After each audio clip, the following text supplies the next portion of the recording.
Hey, what's up guys? We're back again. So this is the first video of the year, and what an amazing tattoo we have to start this off. Now today we're going to be tattooing a really nice female portrait that is Chicano inspired. So we have some of those aspects in there, like the face paint, a hoop earring, and kind of the hairstyle there as well. Now not only am I sharing my thought process throughout this video, I'm also going to make sure that it is absolutely packed with information and knowledge there that you can apply into your own tattooing. I'm really going to be focusing on aspects like smooth shading and tattooing some of these key features that lie within the portrait. But enough of all that, let's get into it.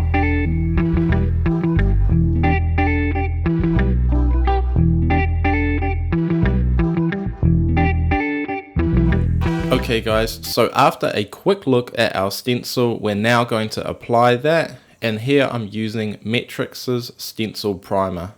It's a great product and it's fairly new, so I'm just applying that pretty generously to the area and then making sure that my client is relaxed first, and then making sure that my stencil's lining up, and then working that from the middle of the stencil and pushing it outward. There's a few cuts as well in the stencil, and that's really going to help it bend to the shoulder as well. And that's quite a funny point as well. I know a lot of artists don't like to do portraits on the shoulder, but some images will work. Now here is a major tip for anyone using the inkjet styled stencils, is you really want to use an alcohol wipe and hold it to your stencil. It's really going to help push a lot of that pigment off, and I personally think that that extra little bit of alcohol really helps the stencil dry to the skin. I will let that sit there for a little bit before peeling it off.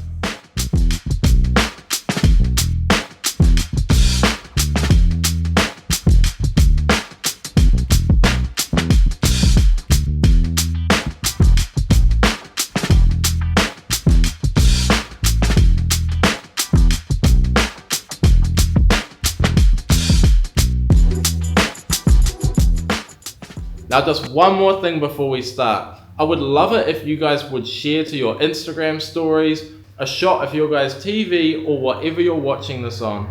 Now my Instagram handle is the same as here, so that's just The Real Bronson. And I think by sharing that photo and tagging me in your stories post, that it'll be a great way for all of us to start communicating. You guys will be able to message others that have done the same step that you have to be able to talk about tattooing, start following each other's accounts, and just supporting each other in general. Okay, now for the fun part, we're into tattooing. So we're starting off with a 7-round liner, and this is a extra tight. So it really tattoos almost like a 5-round liner. For me, it just delivers a really sharp and dense line. So just using that liner to put in this hoop styled earring, I added that into the design. I think it's a nice touch to bring into that Chicano styled look, and pulling in small elements like this really sell the idea to the viewer and making that really certain on what it is that you're trying to achieve with this portrait. And now getting into the hair, I'm using a 13-round mag, and with that earring lined, it's giving me a really clear base to work all of these values off. I don't have to be extra careful with my mag, making sure that I'm leaving a negative space. I've just made that a little bit simpler for myself by putting that line there, so all of these values can work away from that line or border that I've put in. And this hair is really dark in the image, so I'm more than happy to start with my black for this area. And when it comes to tattooing hair, mags naturally do a great job. You're really able to control it with a brush-like shape, whether you're whipping it out or focusing on your mag, creating these nice lines. You can really almost forget about the detail and what's happening in your reference a little bit, and naturally just start to make these shapes. Looking back on this footage, since the hair is so dark, it might have been a little bit faster for me to work in a way where I put in some black lines, almost locking in some of these forms. But naturally I did just go to magging it all. But I wouldn't have been against doing that step. If that's something that you do and it works for you, then that's fine. Especially because the hair is quite dark, so I'm never going to be creating a line that I need to hide.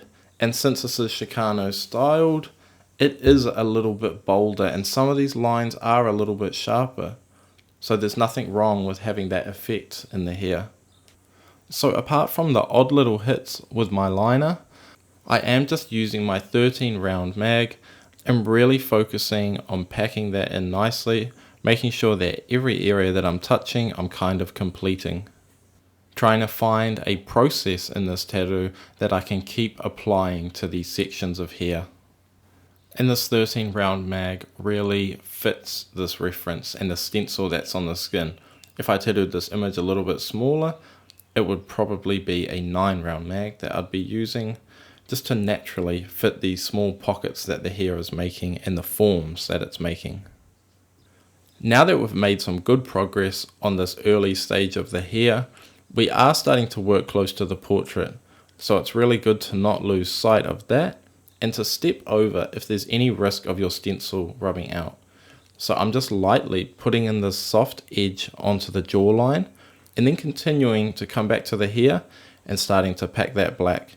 Now I can focus on that task without any surrounding areas being affected. And the same with the top of this mask. Now I'm actually using this as a stopping point for this session and somewhere that I can easily line up my stencil. And most importantly, now I'm able to just focus on this portrait and make sure that I'm doing the best job I can without feeling rushed to try and complete such a large section. This is something that I learned early on in my tattooing, where I would often spend over 10 hours tattooing someone. Time and patience is such a huge key to creating a good product, especially early in your career. Sometimes I feel like, although I have improved, obviously, a lot of that is just being able to do my task faster and more efficiently, but not in a rushed way, just being more effective and having more knowledge with a tattoo machine.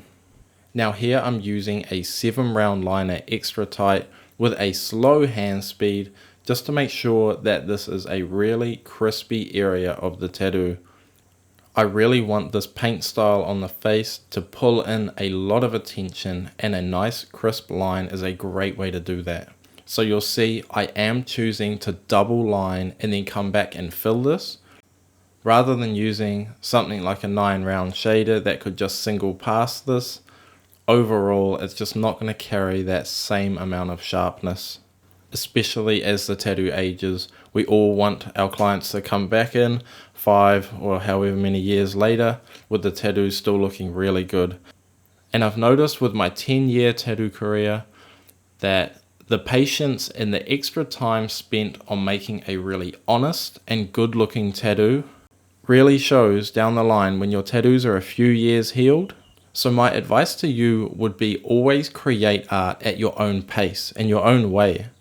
Me and you are obviously the same. You're here to learn something and you want to improve your tattooing. And one common factor that I can really point out is the best in the world don't care about time. They sit down, they know that tattoos are going to take a long time. And to me, it's such a key factor that can really bring the look of perfection into your tattoos. Now here with the early stages of tattooing the lips, I'm using a 5 round liner and just really softly mapping in some of these forms on the lips, especially some of these more permanent areas. And what I mean by that is some of these harder edges or darker values, which do block in a little bit harsher naturally. I'm still leaving a lot of my soft edges and some of this whipping out of the forms to some of my lighter values and into a slightly later stage. But getting as much mapping early on is really going to make me tattoo this area really effectively and confidently without too much hesitation.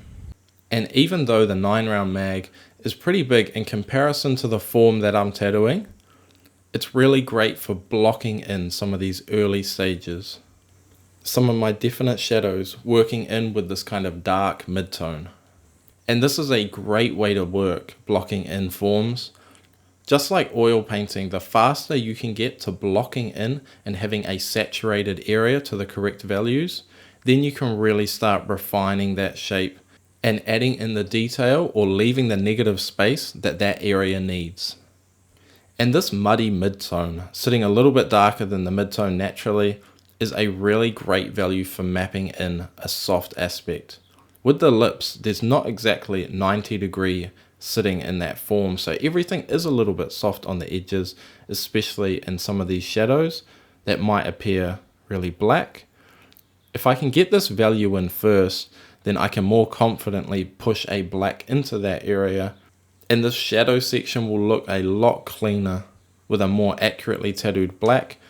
It's not overused in any way. Whereas if I had started with my black value, it would have put a much harsher and sharper looking edge on that form. And then here, still with the 9 round mag, adding some of these softer blends where this crease starts to move onto the face. And now continuing to block in some forms, but now with a lighter value.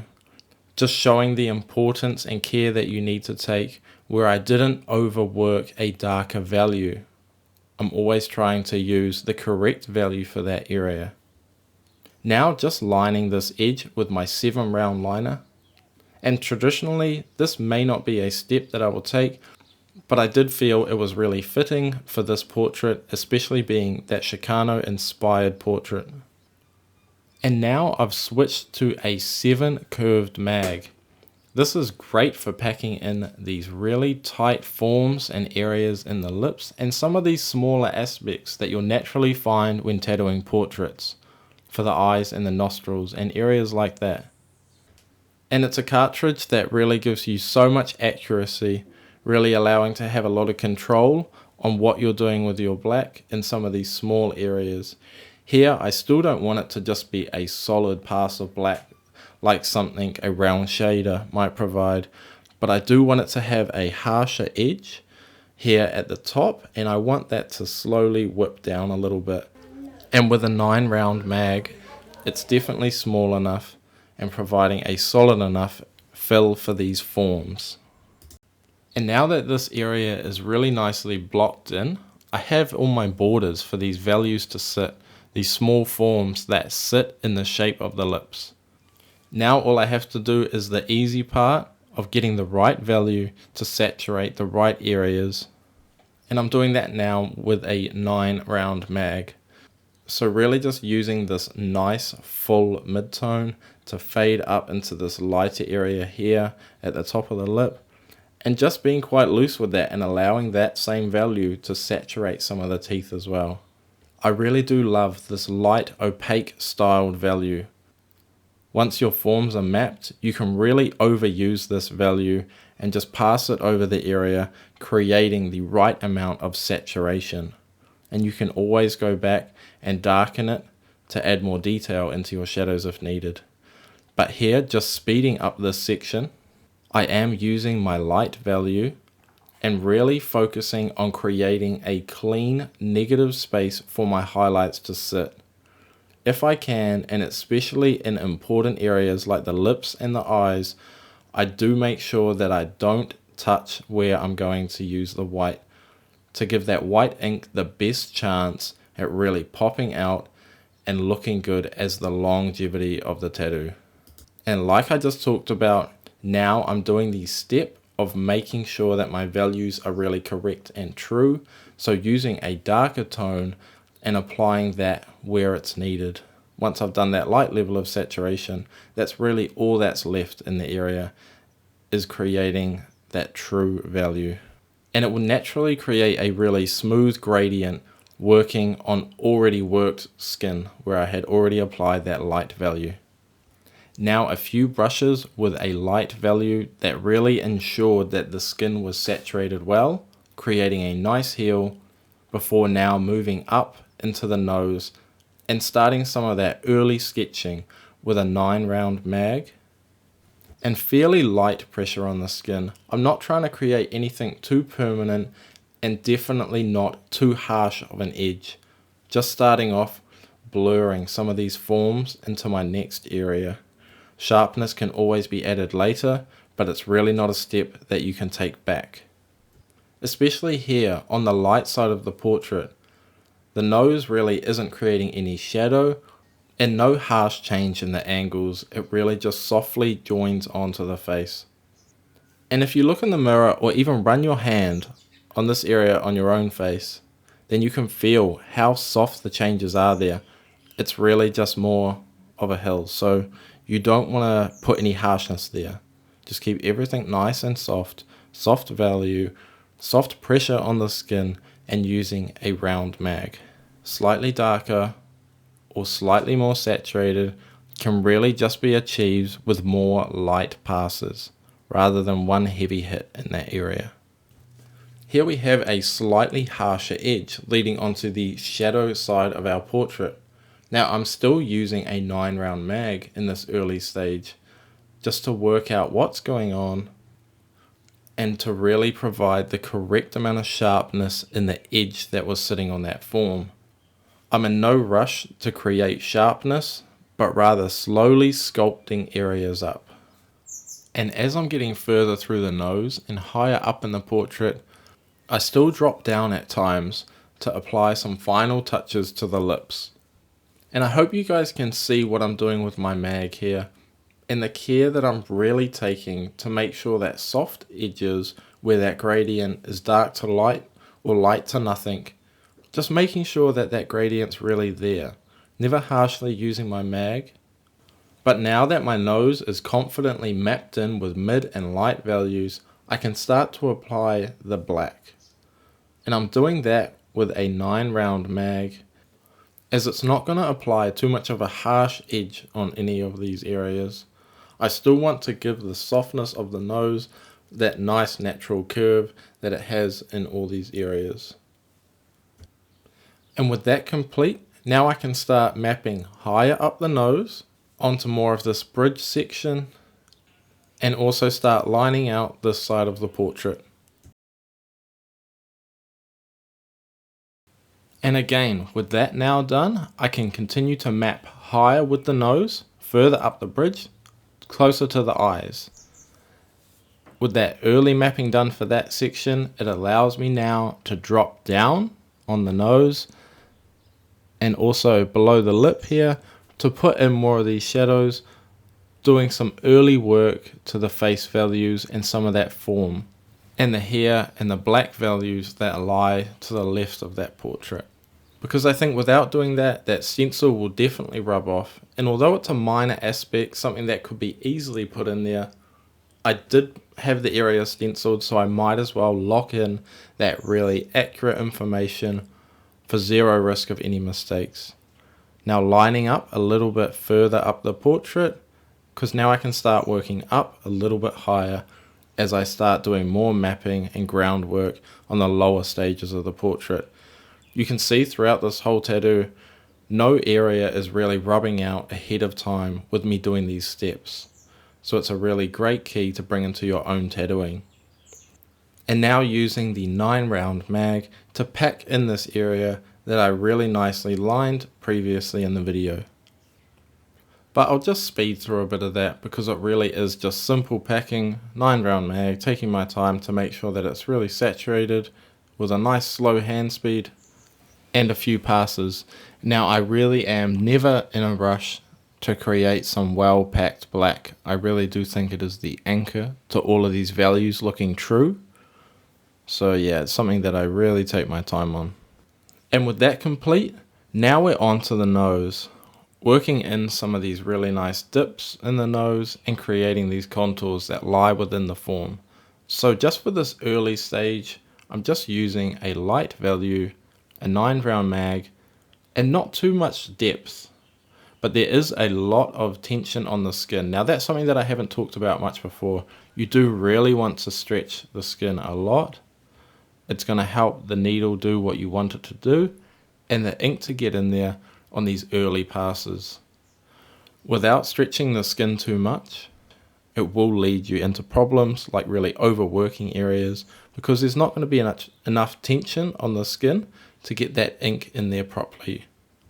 And if you are having an issue while you're tattooing in a certain area, just really think on stretching the skin a lot and applying a thin amount of your tattoo glide, hustle butter, or whatever that is that you're using.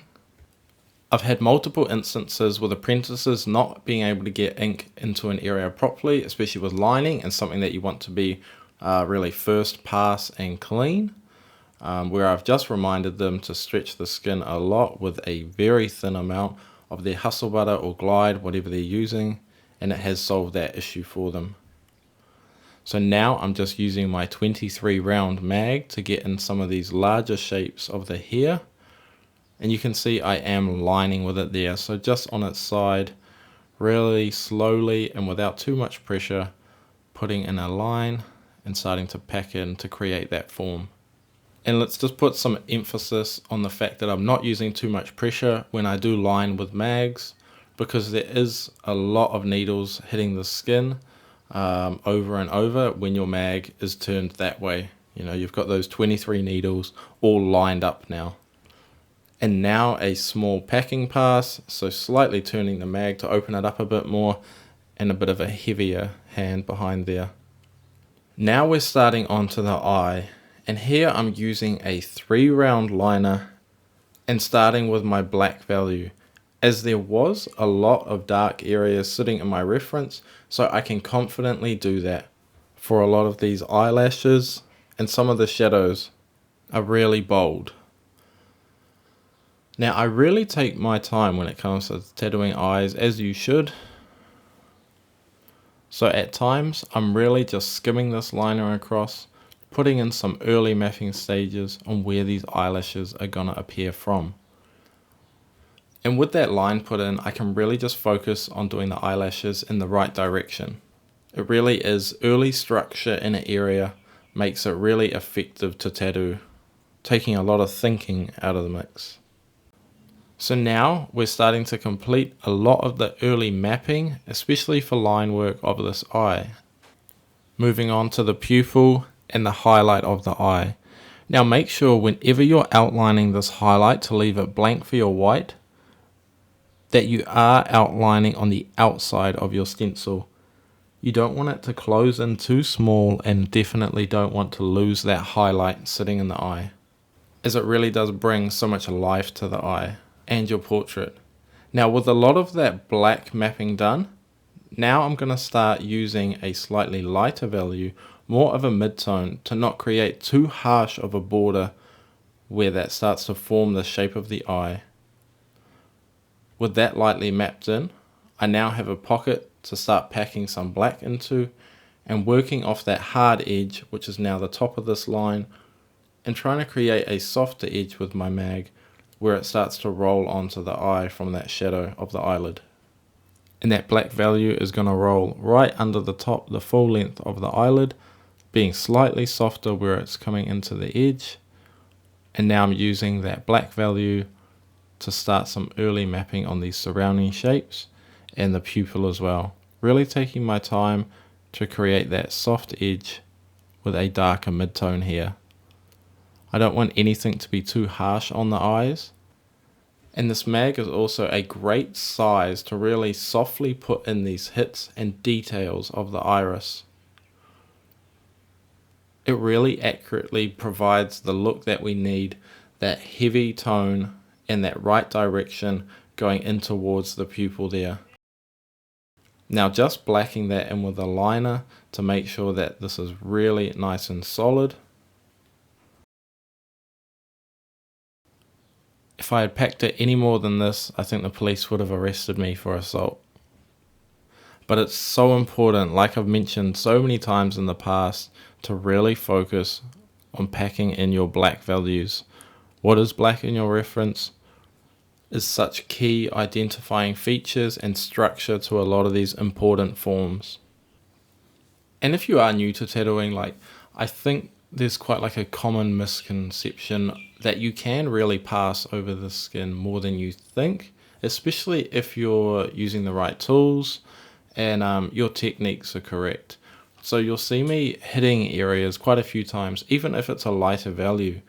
That's just because I want quite a densely saturated piece, because for me, saturation really means that I'm spending the extra time to put a lot of pigment into the skin that's really going to hold there. It's the same kind of like idea as like that bold will hold, you know?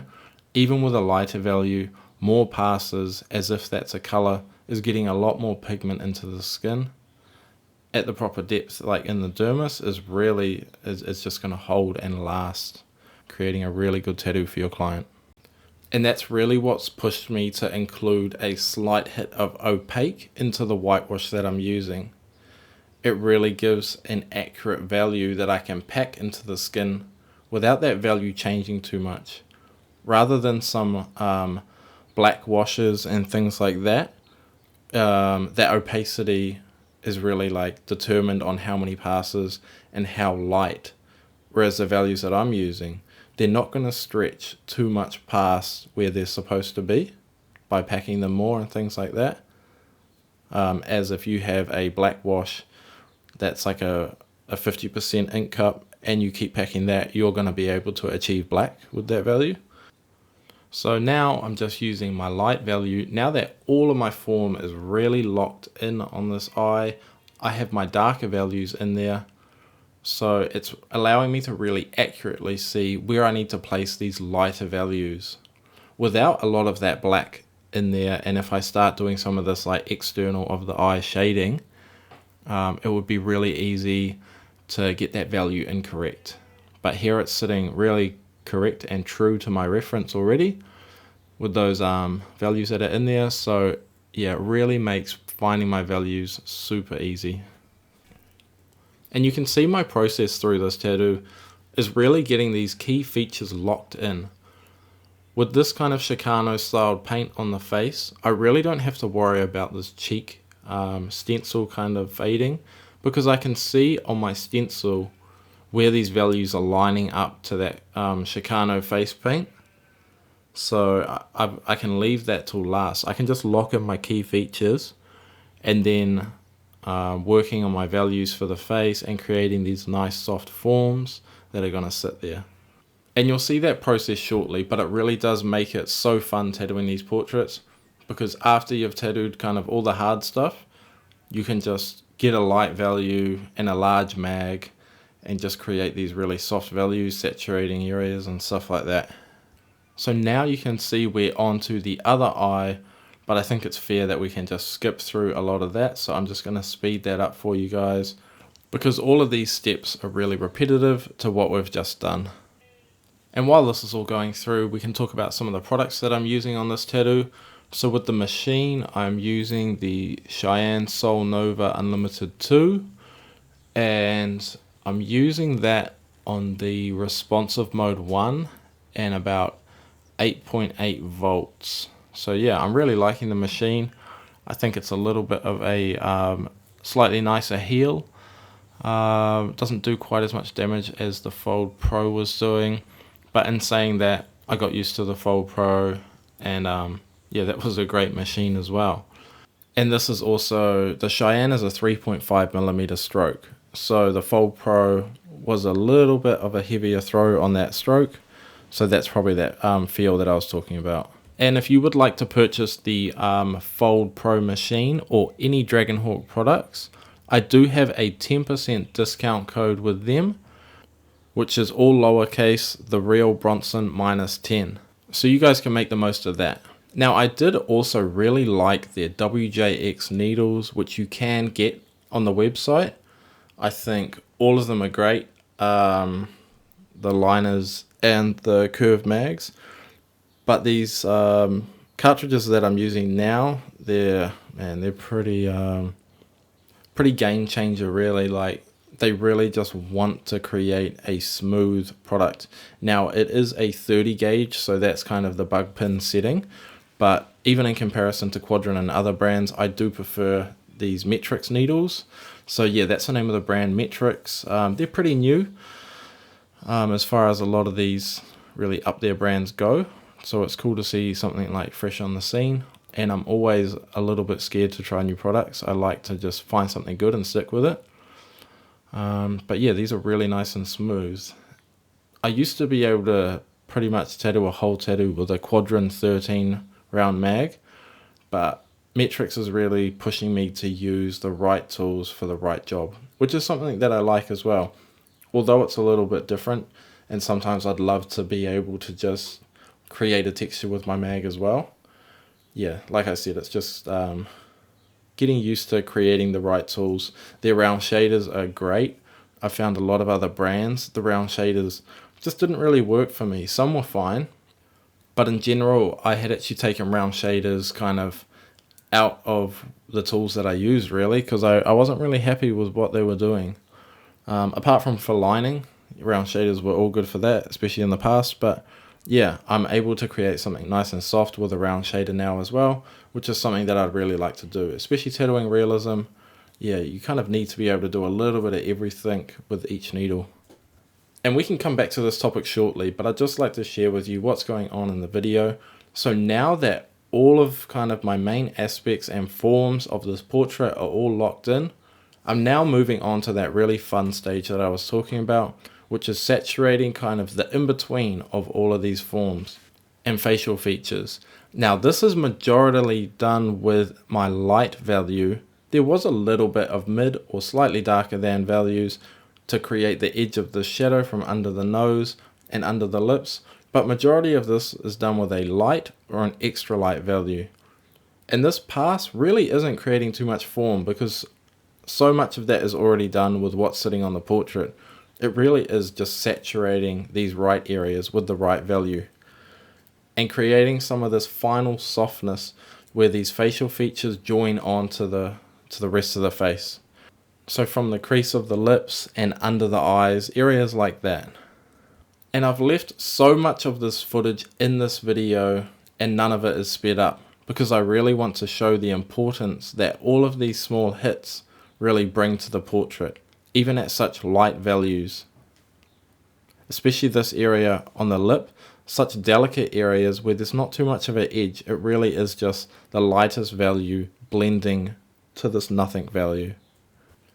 And just to bring up some helpful points for you guys watching this video, to make sure that you're learning as much as you can from them. So there's only a few things that can really mess this stage up.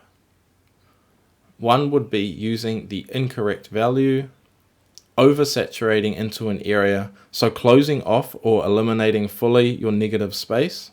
Negative space is so important in the tattoo and it really is its own value that needs to be looked after. And then lastly, creating something that's too harsh, so your mag almost putting in a line or a sharp edge to kind of your gradient that you're trying to achieve. So let's just talk about how we can prevent some of these things happening. So firstly, we're going to talk about having the right value. It's something that sounds so simple, but if it's messed up, a lot of your portrait is messed up as well. It's pretty hard to come back from something like that. So you almost want to be a step down from what you think is the true value. Do some saturating passes like that. Don't worry about packing that area, getting it saturated 100%. Just see how that value is sitting. Now, if you only need that value to be slightly darker, then you're pretty much on the money, because with a little bit more saturation and almost packing that value in, I think that that will be the true value once healed. It's true that you want things to look slightly darker, and a lot of people will comment saying my work looks quite dark, but then the healed is a lot more accurate. And if anything, I will kind of do what I just talked about, a few passes with that slightly lighter than value, and then to get it to the last like 80 to 100% of being really saturated, I might then use something that's looking really true to the reference or slightly darker, just to top up that value if needed. But always start a little bit lighter than, because more saturation to the area is kind of closing off that opacity in your value and making things appear slightly darker. So now the second step that we talked about, which is closing off the negative space, something that we really don't want to happen to our portraits. And I feel like this happens from rush decisions, just kind of getting a little bit ahead of yourself with your mag and maybe focusing on the value itself too much, rather than when I'm working around negative space, that's actually the value that I focus on. I focus on where my negative space is, and I make sure I don't touch that, rather than focusing on where my darker value is going and focusing fully on pulling that value out from shadows and areas. So yeah, it's a really good way to look at it, just focusing on the opposite value. So focusing on that light value, making sure not to touch it, and working in kind of large like pendulum strokes out towards that, especially if it is towards the negative space. And the last point that we're going to talk about is creating something harsh with your mag. So one way to really prevent that is using the right tool. If you are after super smooth, then you might want to be working in these bug pin configuration of needles or cartridges. So that's like typically that 30 gauge. Definitely no bigger than 35 gauge for something that you want to be smooth. And also using a larger mag is going to really create something a lot softer, because with the amount of needles that are now touching the skin, you're adding a lot of resistance to the needles being able to go too deep or create something too harsh. You're more now relying on getting to that right depth with a little bit of pressure behind the cartridge, and then also the technique on the skin. And the easiest way to do that is just with that basic pendulum motion is a really good beginner step for achieving smoothness. I really think now I'm a little bit past that and can probably make anything smooth. I think you really want to get to a level with creating smooth stuff where you could almost have one area, like a large area, all the same value, not just having a black that's packed, that's all good to do. But if you can get a light tone to be smooth and like a big background, like all sitting like the same value, like that's something that's quite impressive, So when it comes to a portrait, it's always quite simple to do. Maybe if you're starting off like large portraits, like on the back or something, some of those really big gradients could be a little bit challenging. But yeah, I guess a way that you could get through that would really be trying to have a large starting and stopping point of that kind of pendulum motion. Almost have your hand that your machine's in, not even really touching their skin. You can just float that needle freely across. And then just using a round mag as well. It's really going to eliminate an edge of your mag being too harsh, but it's also a lot of skill just focusing on keeping your mag really flat to the skin so it's not harshly tilted to one side, which is going to kind of create any edge for you. And besides kind of having the right cartridge for this, the next most important thing, or the most important thing, would be that your hand speed is matching your volts. So if you have a really fast hand speed, you might need to step up your volts for something that you're doing so that your machine isn't kind of like chasing you trying to keep up and creating any like large stipple or anything like that. For like true smoothness in tattooing is a little bit of that kind of you working with your machine just at the same ratio that's providing like the perfect hit. And just to finish up on this topic of not creating something too harsh when you're trying to shade these large areas and make some nice smooth shading, like you'll see later on when I'm shading this forehead, just be really aware of everything that you're doing. Kind of that nice pendulum motion is going to keep you kind of like at all times creating a smooth product. And also your kind of harshness so that you're hitting the skin. You don't want to be diving into it too much, creating like a real starting point of your mag. And actually for like ultimately smooth shading, I'll actually drag, if you look at my mag now, I'll drag that backwards, so towards myself, almost like the pendulum motion, but starting kind of on that backwards, and I won't drive it forward. So I'll only kind of do that backstroke towards myself in the pendulum, and then I'll kind of like lift it up and then kind of keep doing that. To me, I feel like it's giving like an even smoother look because those needles are being pushed away from the back of the mag rather than towards. So there's almost that little bit of flex. I think where like the mag's kind of stepping away from the back, the backboard of the cartridge, I guess you could call it. Cool, so I think that's those points covered, and I hope that really helps you guys with some kind of points to think about when you're shading some of these areas, because it really is like taking that extra time to think about what you're actually doing to really start improving. When you stay in this kind of like flow state of getting a tattoo done, sometimes it's a little bit harder to have these breakthroughs, especially with challenging areas.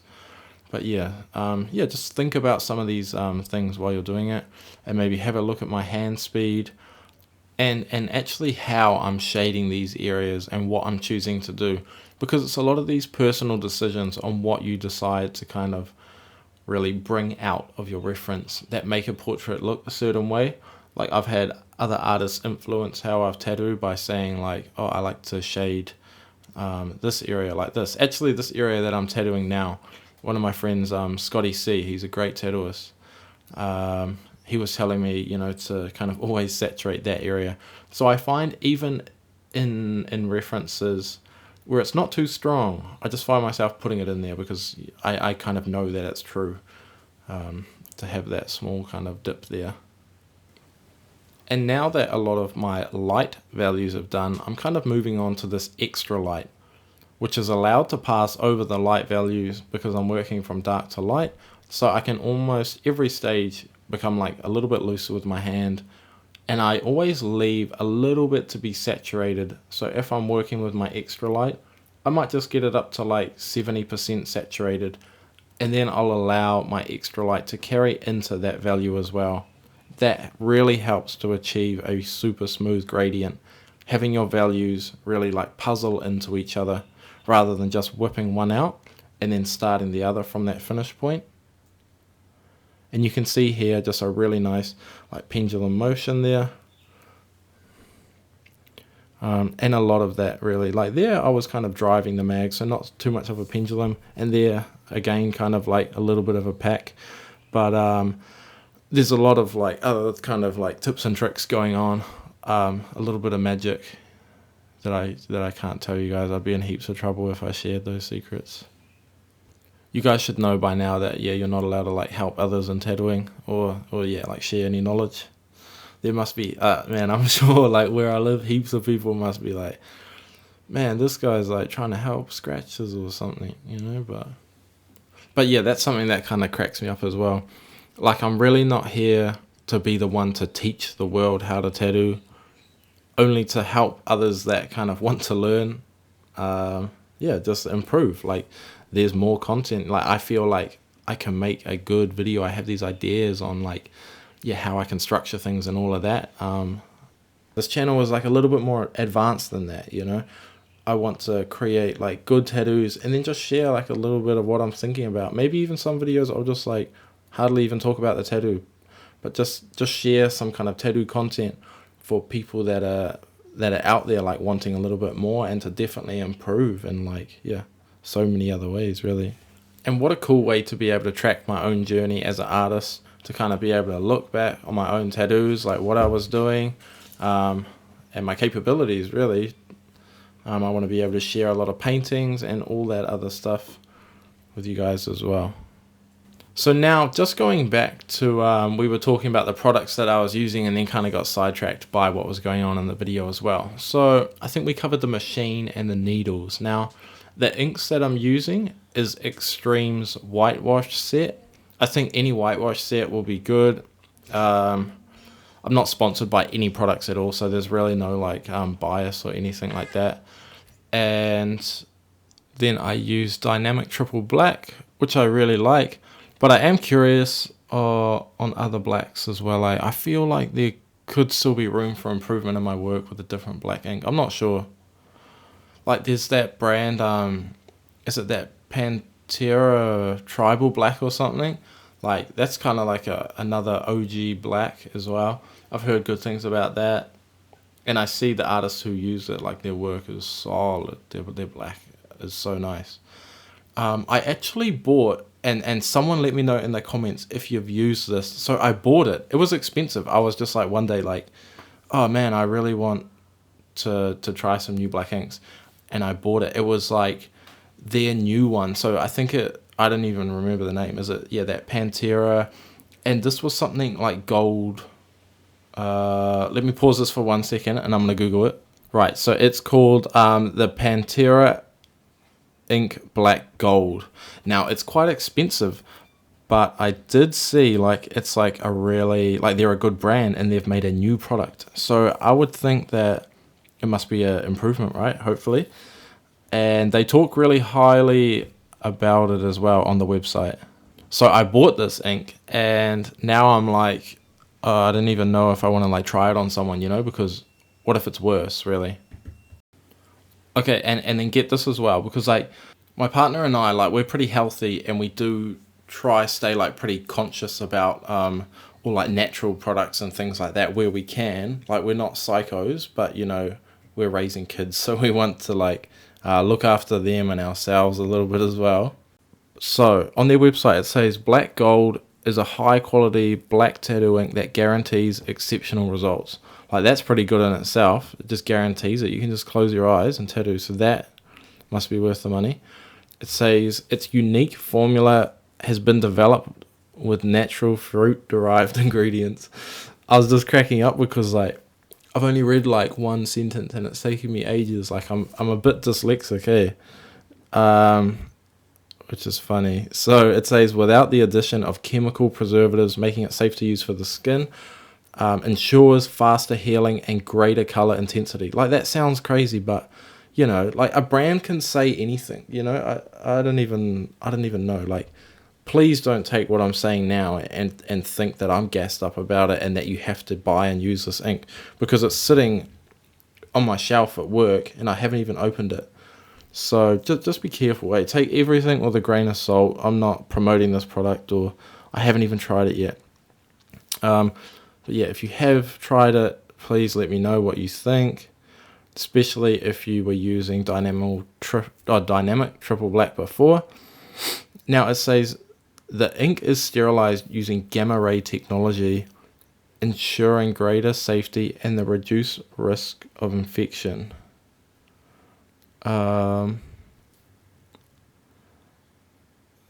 So like that sounds pretty good, eh?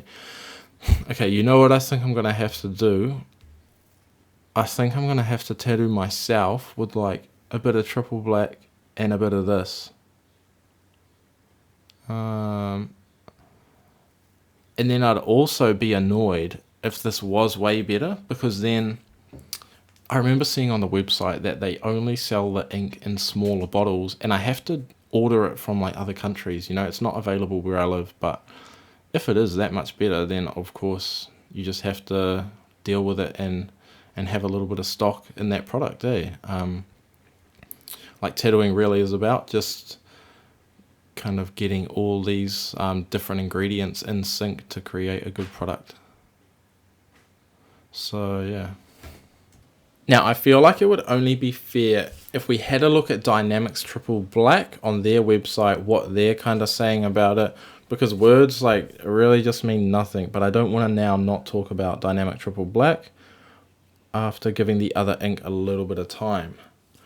So they do talk about professional quality, made in USA, provides premium quality tattoo ink with the most, oh here we go, tattoo ink with the most impressive pigment content in the business.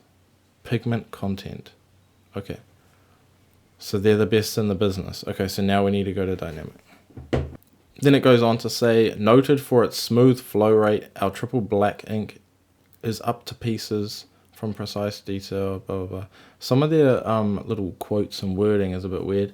Anyway, authentic and hygiene. So it just talks about we're aware of the large volume.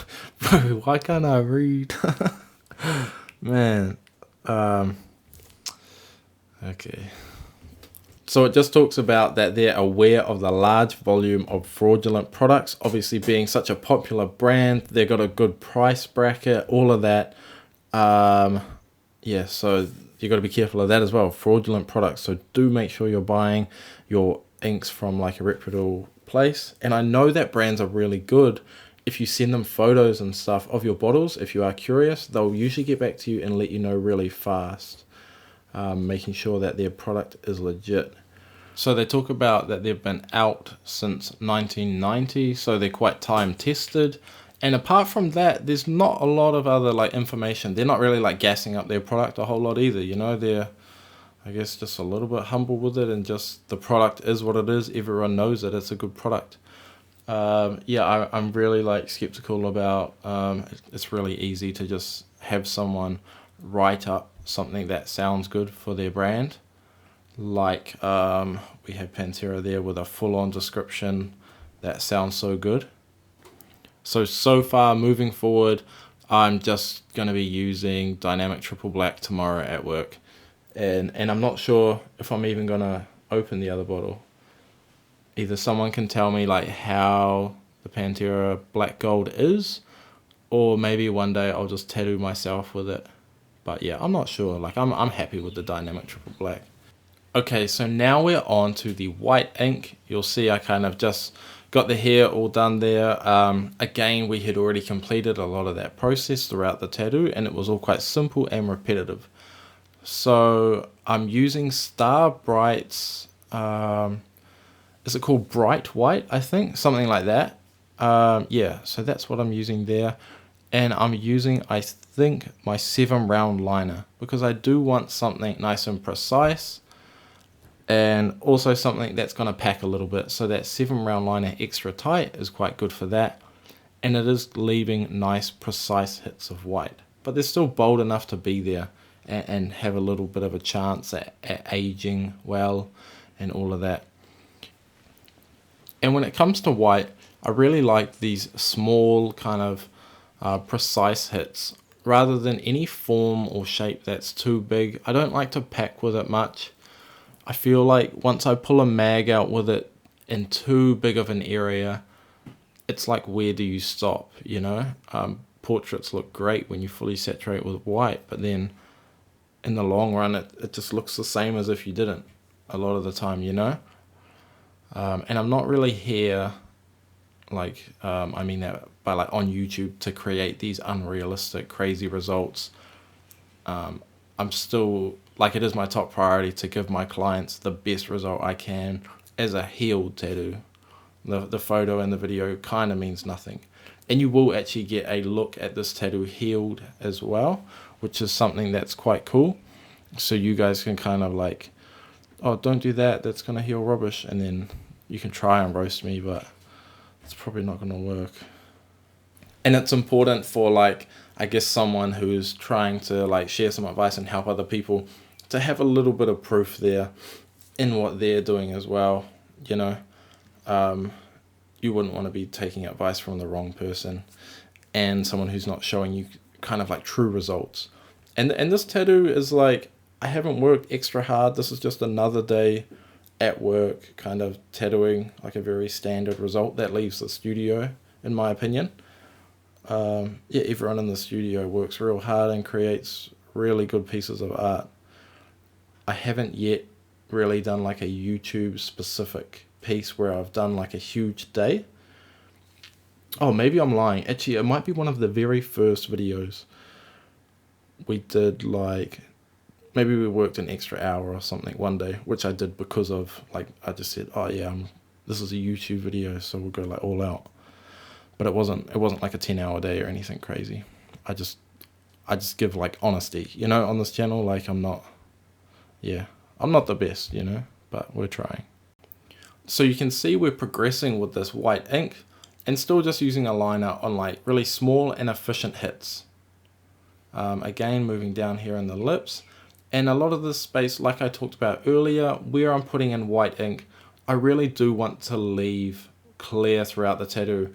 I know some people will like really loosely tattoo and then they'll like drive and pack their white ink into that value to try and like smash kind of the ink that they've kind of already put in there. And if you don't saturate the area too much, it does work, to be honest. Like, you can definitely get a quality white ink and just smash it over. It does work and it heals fine. But yeah, I just like a little bit of just precision, and maybe it makes it a little bit nicer. Who knows? So there you can actually see a little bit of like, it's kind of like a little bit of an off-white though, so that's not really like my true white value. I want that to just, yeah, like grey slightly, where it's getting slightly closer to the shadow side. but there's no mag work on the face, you know. I really, apart from maybe a little bit in the eyes, if I wanted to like lighten them up, put a little bit of life in there, yeah, I don't really like to like oversaturate. Some people are good at it, but yeah. And then that is now the end of our session. I think our client is pretty happy with that, so let's have a look at the finished results.